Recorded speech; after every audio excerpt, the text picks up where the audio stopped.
Okay, so I'm with this guy again, Mohamed Heraldez. He's stuck. This is not a chess piece, it's actually a statue. And oh, this right here? Yeah. So what we're going to be doing now is the second book of Miyamoto Musashi's Book of Fire Rings, which is called Gorin no Sho. So, the first book, Earth. Which we did already. Right, and Earth is about strategy. So the second book builds upon the foundations and the principles of Earth, strategy, and this is about attitude. So, in the Book of Water is about the attitude that a warrior should have in trying to implement the things and the principles that they learn in strategy. So, what stuck out at you, like just as a kind of first pass over the book? What did you think? No, I mean, what do you mean the first pass of the book? Like I think the book is dope. I don't get what you said. The Book of Water, like so like if you think it's one book, but there are five. They call like the different books. I'll let you, because I already know where I want to go with it. So since I already have because he talks about not being fixed. Okay. And I have this fixed view, but I want to be more fluid, right? Like water. So yeah, okay, I'll let you take it because I'm always leading it, and then wherever you go, I'll be fluid and I'll adapt with the situation you present to me. I'll be like water. So there was one phrase that stuck out to me, which is imitation is the greatest form of flattery and the best way to fail. Yeah. I know, and we talked about this in the previous vlog where he says that when you copy, don't do that, because if it's not applicable to you, or he was talking about in weaponry. Okay. Right? Just because someone uses, let's say, a gun or a sword, don't do that because someone else is doing it, or it's a newfangled idea, or it's in vogue. Do what you can properly handle. Like he says, basically, take the weapon that you can properly handle and work with that. Don't do something just because everyone else is doing it. Pause. Okay. As a pause, like the hip hop pause, like pause. Right. How are you meant to learn anything if you don't imitate?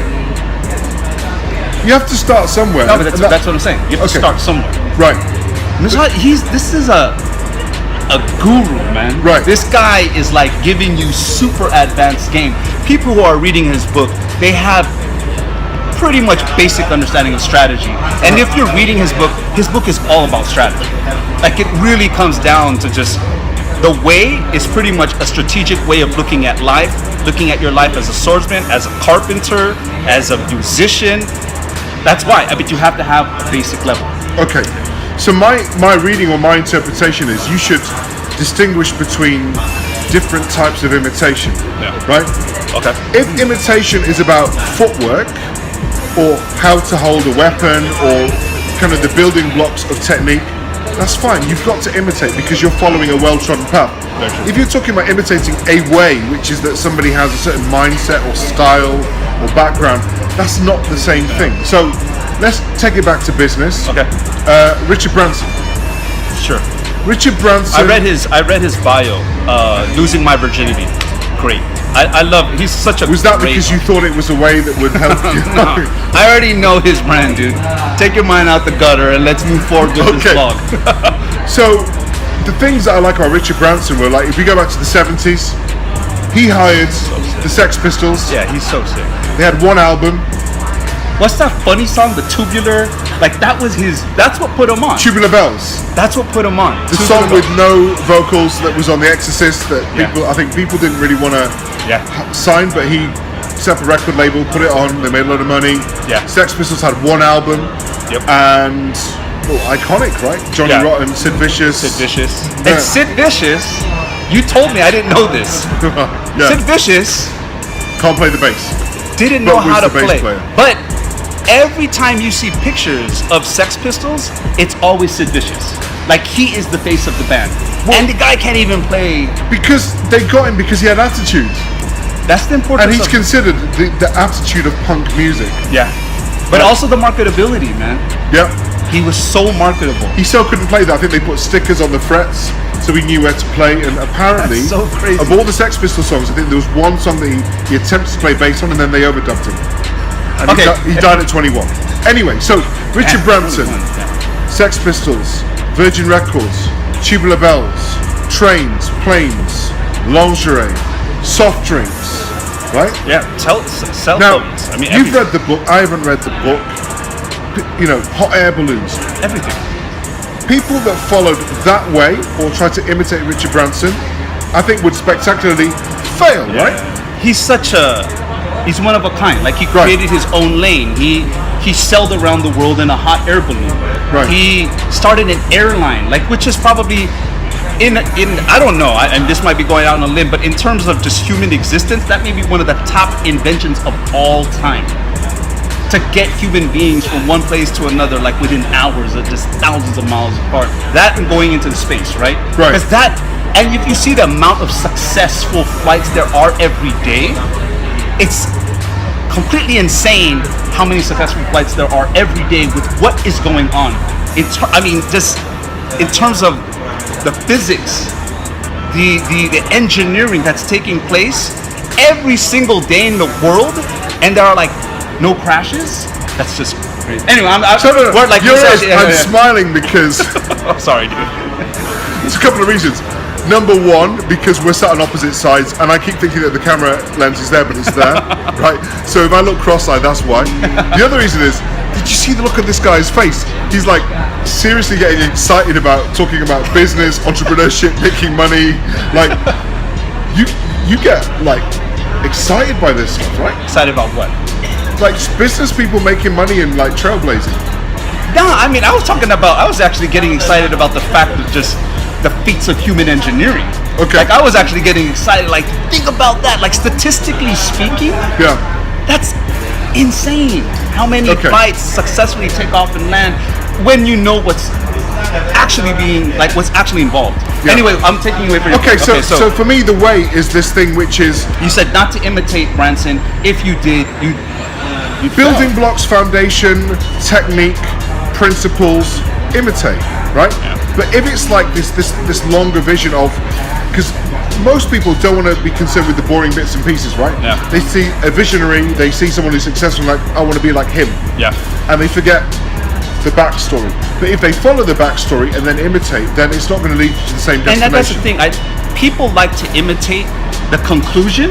Right. They want to imitate the product, but forgot the entire, like, don't even understand that person's journey. Yeah. And what experiences that person gathered, what that person went through to get to where. So everyone looks at the end product like, I want to do that. Bro, you don't know how we got here, how I did this. I remember you saying one time that you failed successfully at setting up a restaurant, right? Yeah. So in that wonderful failure. Yeah, in that quote, right, it says, imitation is the surest route to failure. Yeah. Right? And I know that you coming from the Bay Area, was it the Valley? Like, you know, Yeah. I thought the Valley was in 510, Wales, right? Okay. Okay, go ahead. But they talk about fail fast in the tech space. Yeah. I want you to talk about this idea of failure, because I think now that we're in Jakarta, Indonesia, in Asian culture, this idea of celebrating or accepting failure doesn't seem to be the same as in America. Right? I wouldn't even precise it to Southeast Asian or Asian culture. I would say every culture, probably except for American culture, to fail is to bring shame upon the family name. You might as well not leave your home. You're a failure. That's why you should have got a job. Am I right to say that about Britain and like in mainland Europe? I feel that there's this aversion to risk. Not that the fact that they don't want to succeed, but the fact that it's not celebrated. I don't know if we celebrate failure. You do. Do you think us Americans celebrate failure? I think so, because I think the thing is, Brits, we're quite good at changing the narrative. And so, like, one of the things I was thinking about, like, the way of the warrior, right? From a samurai's perspective, failure is things like cowardice or untactical retreat, or deciding that you don't want to be a warrior anymore. Once you've gone on that way, then you are a warrior. So if you die, or if you're defeated, that's not failure, because you're still a warrior. But the way that the Americans spin it is that they kind of open up their shirt and they're like, I failed. And I'm proud of it. And like, we're all immigrants. And like, in the UK, it's like, we're not all immigrants, right? Because some people are aristocracy and that can be considered an insult. But the Americans, like, this lowest common denominator, bringing people together, this kind of idea of like celebrating failure or negative traits as a way to kind of build rapport. I think the Americans are second to none of that, right? And the humor is probably like Richard Pryor. Like, probably, like, that's the blueprint for most modern comedy, right?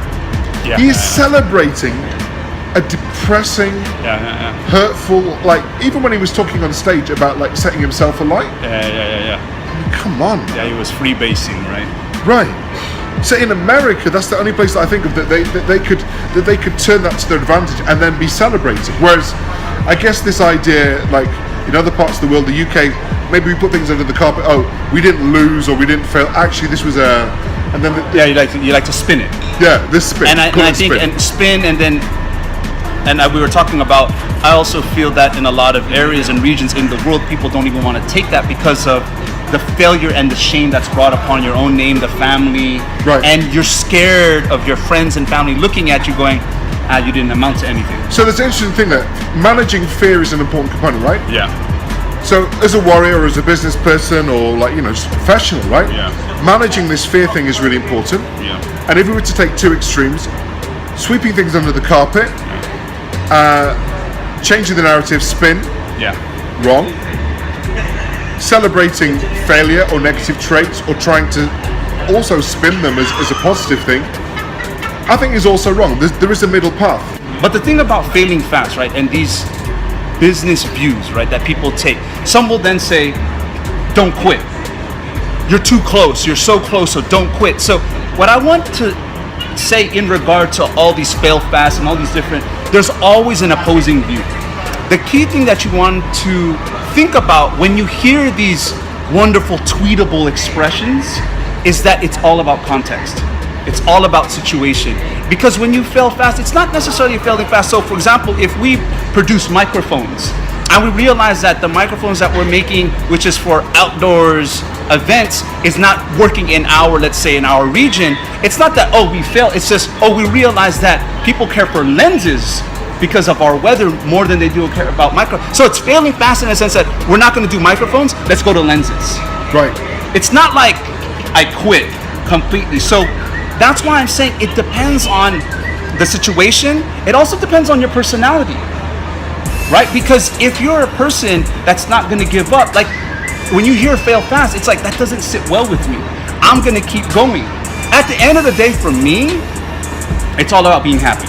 So I like the honesty, but I think the middle path is where you understand your weaknesses.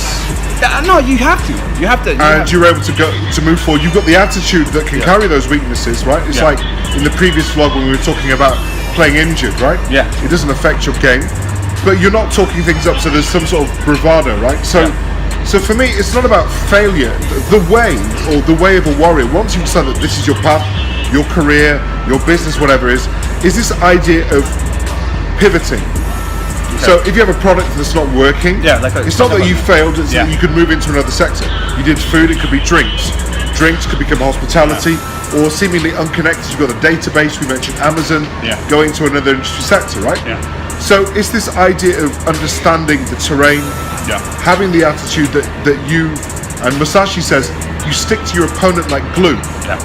So whoever you're battling or whatever you're challenging, you stick like glue. Once you engage, you don't retreat. There's no cowardice, and you don't admit defeat to the way, not to the individual or the person or the time, but to the way. So he says stick to your opponent like glue. He also says you shouldn't block without striking, right? There are different. But let's stick to your opponent like glue. What come to my mind is, I think, two things.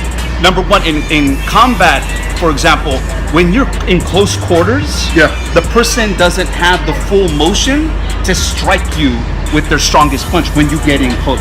So when I get in close, you can't punch me with a knockout punch. The fight now becomes headbutts, it becomes eye gouges, it becomes a different fight.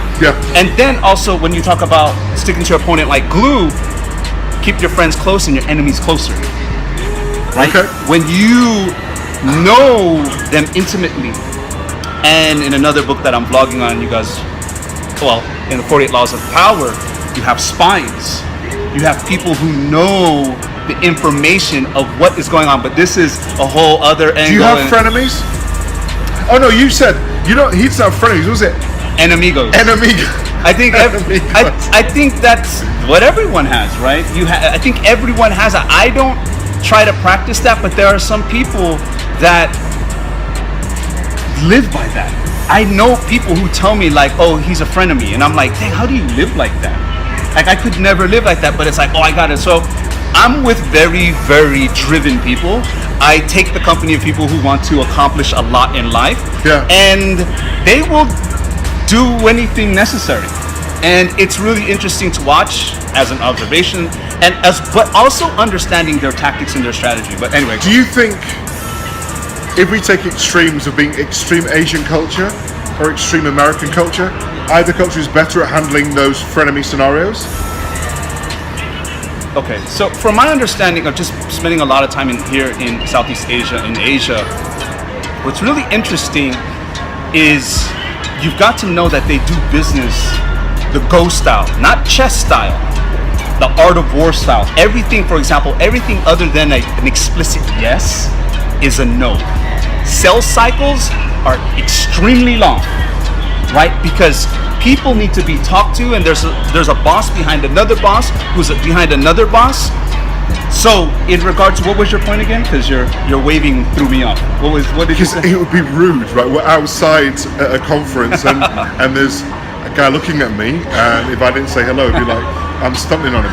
Okay, so this American open culture, bearing your innards. Yeah. And the secretive closed doors. So I think face of an extreme Asian culture, and this idea of having to keep your frenemies close or your enemies close. Which culture do you think is better? Okay, so this is my assessment, right? I think it's easier to be enemigos in Asian culture, in doing Asian business, because everything is so smoke and mirrors. Everything is so elusive, so, oh, we had a great, like a Westerner will be like, man, we had such a great meeting. When I'm listening to him and I'm like, bro, like, that's just the first layer of like infinite layers. And I guess Americans call you out, right? Like if there's a tipping point where if it goes too far, they're gonna be like you're wasting my time. Yeah. What's your problem? Yeah. But that's why in Asian culture, I think it's easier to be frenemies. But in America, I've come to realize, I mean, the people I was talking about, they're Westerners. Yeah. Right? And they employ the whole tactic of frenemies. Oh yeah, she feeds me information. I don't really like her though. And I'm like, wow, this is just, that's how they do business. That's how people get to the top. I mean, there's a saying, behind every great fortune lies a great crime. That there were things done to accumulate that amount of wealth. But I'm just thinking about frenemies. I think that what I tend to do is I work on proximity distance equation, which is basically like, I just want to hang around cool people. Yeah. And if I feel that someone is not cool or is not cool with me or my crew, then I'm gonna just like disappear into the woodwork or something. Yeah. And I think as I've got older, I've got better at like just disappearing as opposed to saying I'm disappearing. And do you know why I'm disappearing? Because do you know, like kind of that dinner, you my friend, Yeah. You annoyed me. Like I don't feel the need to kind of that catharsis of announcing why I'm not doing something, which I think I used to. I think that's something that's come with age. Yeah. I can see that. I had something comes from his book, right?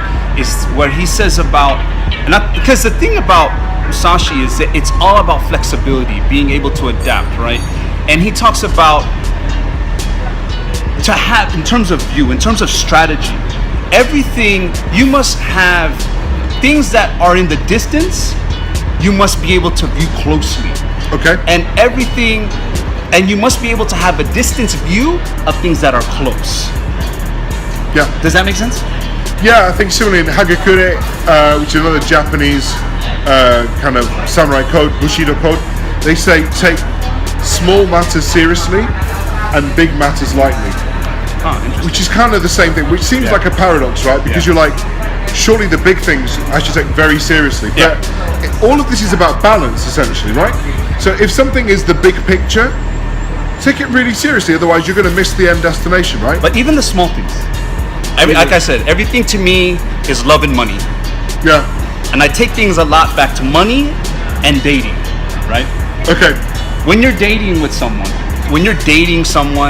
and you see a red flag, and typically a lot of people want to overlook those red flags because they want this chance at love.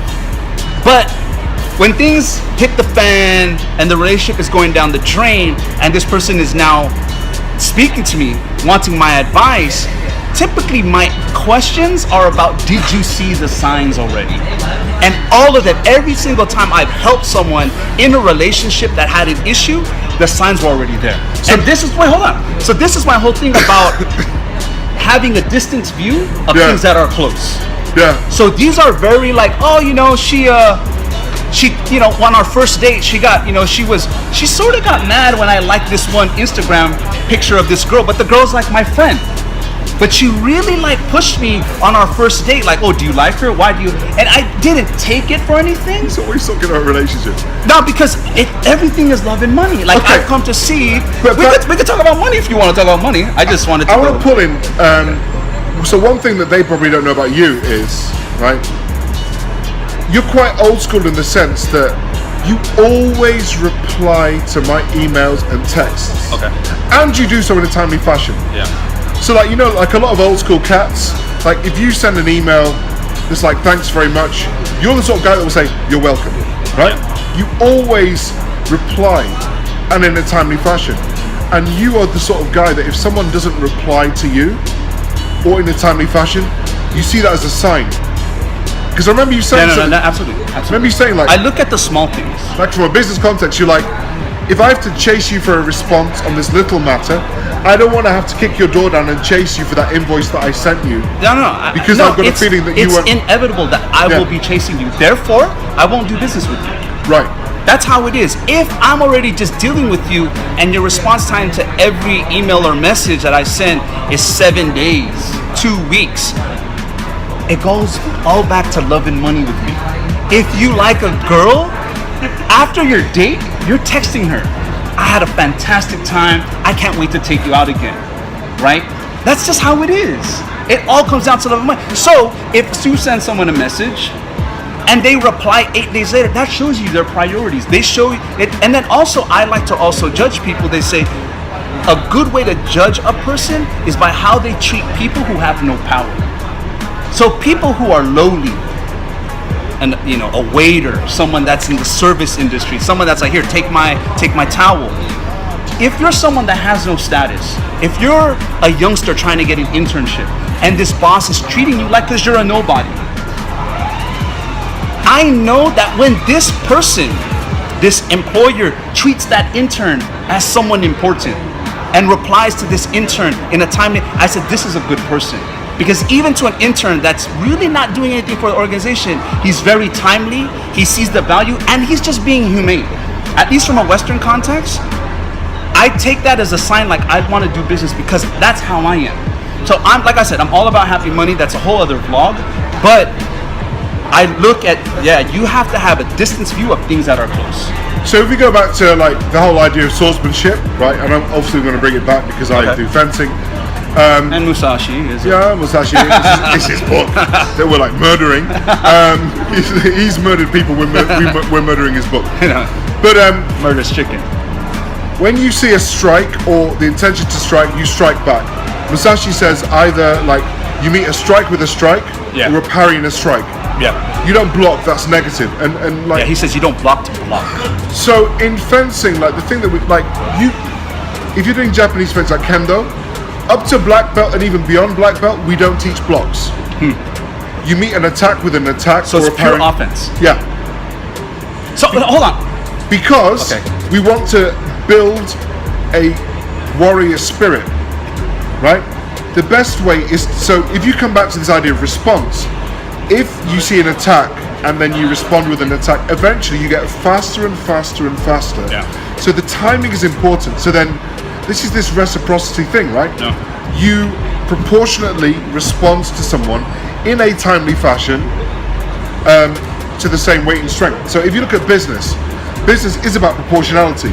If someone makes a move, you have to make a move quickly and in proportion. Yeah. If you want to go above and beyond that, that's your thing. But essentially, it's going to have the same outcome, right? You don't want to overspill because that's a waste of resources, right? There's an opportunity, you go for it. Yeah. That's how I would tie it in. I this concept that he also talks about too. Musashi is such a G to me.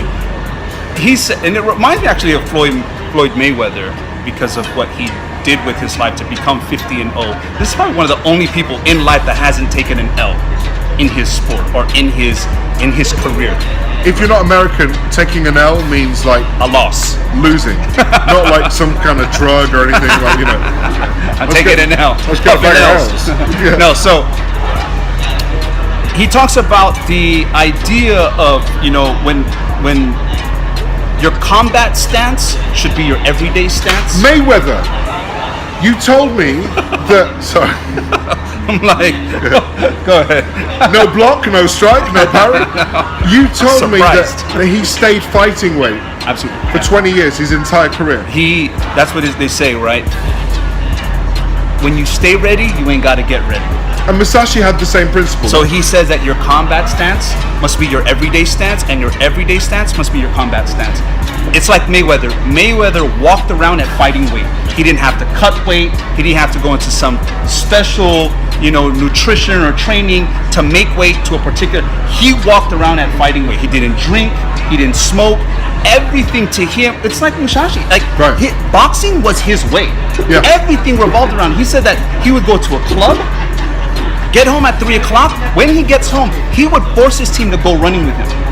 At 3 o'clock in the morning, after the club, he'd go running. That's the way. Like he lived it, he breathed it, smelled it, he ate it. That's why he became who he became. Okay. So, anyway. What else did I like about the book? Looking at the same thing again and again. Yeah. Right? And even if you look at the same thing again and you see something different, what you saw before was not a mistake. Yeah. It's about developing different levels of higher understanding. Definitely. He says that it's not to, you know, what you did initially or what you saw initially, it's not taking anything away from that. It's that when you revisit it, you take more wisdom and more understanding from it. Just like when you watch a movie for the third or fourth time. Yeah. Oh, I didn't see that. Wow, I never saw that part. Like, I never knew that the next door neighbor was, oh, that's so deep. And you see that. What are some of the movies that you've watched a ridiculous amount of times? Actually, I don't watch movies a ridiculous amount of time. I watch it once and I move on. So I don't even watch movies except for when I fly. But the very first Star Wars, that was my first movie in a cinema in like 1970, I don't know, 8 or 9 or something like that. When you were what, 12? Yeah, when I was 12. So you were 30. You were 30. Who's that guy that gets like younger as he gets older? Benjamin Button. Yeah, Benjamin Button. Star Wars, ridiculous amount of times. E.T. Did you watch it? No, Pulp Fiction. Pulp Fiction. That's a great movie. Scarface. Probably my favorite is Glengarry Glen Ross. That's such a good movie. Jack Lemmon, Alec Baldwin. We can't really talk about Kevin Spacey at the minute because Kevin Spacey's been a bit like... He's in some hot water. Yeah. Anyway. Yeah. But you know what? I wanted to ask you something completely off tangent. Okay. Are there some movies you believe that you just can't watch again? Usual Suspects. Kevin Spacey. You remember that movie? Yeah. You can't watch it again because you know what happens at the very end. I don't know. I couldn't watch or Inside Job or Inside Man with Denzel. It's like you can't watch Inside Man with Denzel. No. You got that and Usual Suspects. Dude. Anyway, I'm sorry. I just had a question. I don't know if you guys feel that there are certain movies just because of how it's written or how it culminates at the very end that you can't watch it again because it's like I've already watched. Like I already know it's gonna. No, I don't want to watch it again. Anyway, I'm sorry. You know, actually, I just remember in the old days, like as you point out, I'm old enough that I remember going to cinema. People would smoke in the cinema. Yeah, oh man. And I remember that, like, if you stayed in the cinema, they would just play the movie again. They'd never kick you out. Yeah. So the old Flash Gordon, I saw it 2.5 times. I even think that my dad, like, Dad, you're irresponsible, man. I was supposed to be about 7 or something. He left me in the cinema, did some shopping, and came back, and I was still like watching Flash Gordon. You know, just to bring it back to Musashi. Sorry, Musashi. Okay. Yeah, we're disrespecting you. He talks about, and I think it's about the 5 P's. Yeah. Practice and preparation prevents poor performance that people live by. He says like because of practice and preparation, through that, because there is no substitute for training and practice. Like the only way you get better is just by doing it over and over and over and over. Okay. And he talks about the height or the apex of being is acting calmly and naturally in the face of danger. Yeah. Right? When you stay ready, you ain't gotta get ready. Yeah. And that means just being on your P's and Q's at all times. But how, like, I get the attitude thing.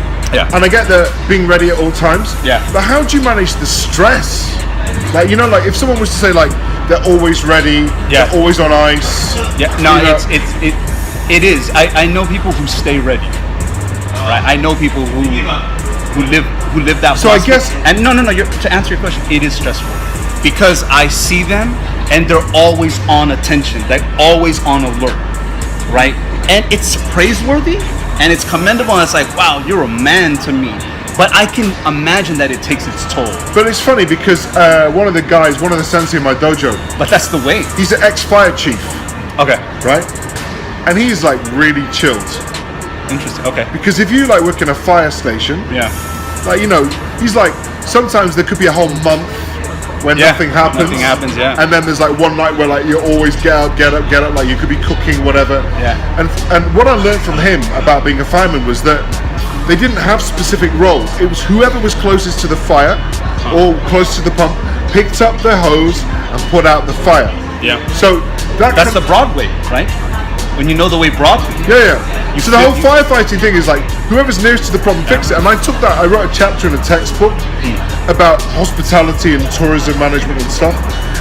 And I used the same analogy, which is like one of the problems I think in hotels, and we're in a hotel now, is people have designated roles.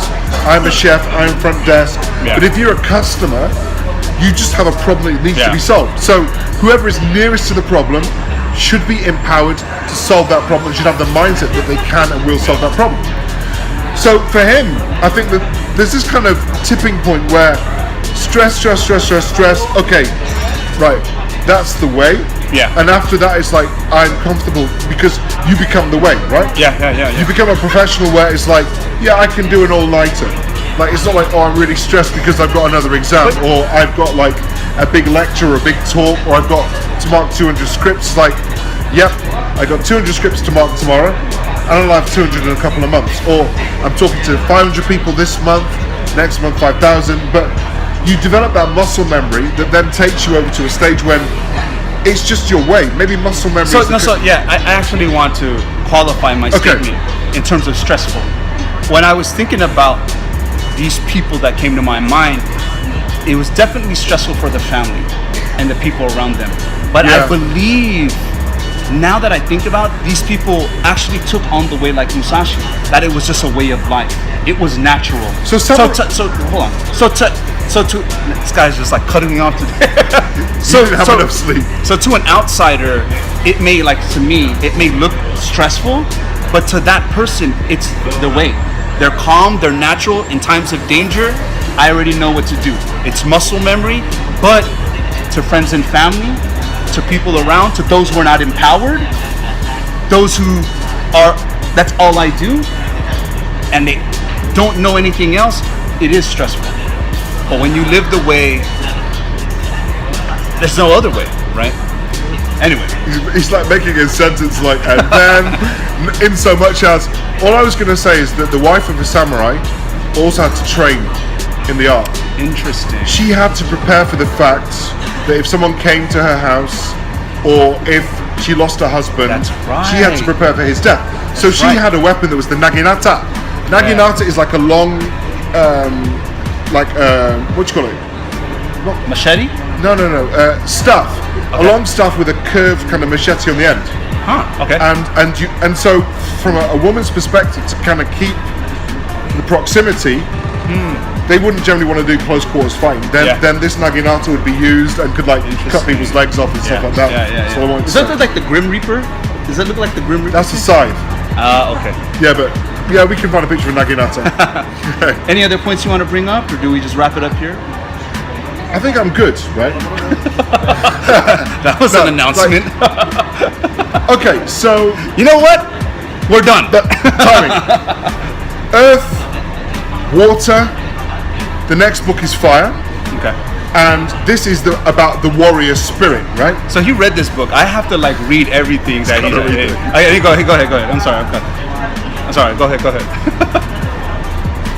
Fire, as the name might conjure up, is based on the fighting principles learned from earth and water, right? You know the terrain, you got the strategy, you got the attitude. Actually, how are you going to fight? Wow, that's interesting. So he talks about strategy, attitude, and then actually fighting. Right. Where you think about modern day martial arts, it's just about fighting. Like this is how you fight.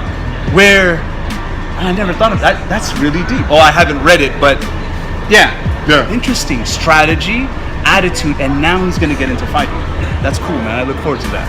Cool. Anyway, so signing out from Jakarta, Indonesia, Professor Wilson, the Hendrix of Branding. I'm Heraldez. Thank you for watching.